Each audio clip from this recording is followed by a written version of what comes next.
අයිබෝන් සියල්ලන්ටම අද මම ඔයාලට ගෙන එනවා අලුත් ආරංචියක්. ඒ කියන්නේ රෝගී සත්කාරය උදෙසා හදවතක්. මේක මොකක්ද?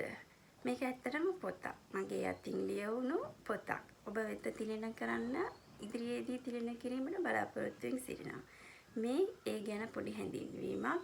මේක ඇතුළත් වෙලා තියෙනවා මම ඇතුළත් කරන්න බලාපොරොත්තු වෙලා තිබුණු මේ YouTube channel එක හරහා ඇතුළත් කිරීමට බලාපොරොත්තු වෙලා තිබුණු ක්‍රියාපිළිවෙත් පිළිබඳව අදාළ වෙන කරුණු විතරක් නෙවෙයි ඒ ක්‍රියාපිළිවෙත් පොත හරහා QR කෝඩයක් හරහා ස්කෑන් කරලා මගේ YouTube channel වෙත පිවිසිලා ඒ අදාළ ක්‍රියාපිළිවෙත් ප්‍රායෝගිකව දැක බලා ගන්නත් ඔබට අවස්ථාව හිමි වෙනවා මේ පොතෙන්. ඒ වගේම මේ පොතේ තියෙන කරුණු පිළිබඳව දැනුවත් වීම විතරක් නෙවෙයි එතකොට තමන්ගේ කුසලතාවය වැඩි දියුණු කර ගැනීමට ඒ වගේම රැක බලා ගන්න ලෙසින් තමන්ගේ ආකල්ප කොහොමද වැඩි දියුණු කර ගන්න ඕනේ කියන කරුණු 3 ඇතුළත් කරලා මම මේ පොත ඉදිරිපත් කරන්න ඔබ වෙත තිළින කරන්න බලාපොරොත්තු වෙමින් ඉන්නවා.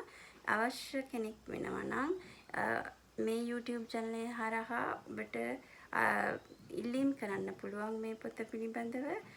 පල්ලෙහා මගේ ෆෝන් නම්බර් එකක් තියෙනවා, ටෙලිදුරකථන නම්බර් එකක්.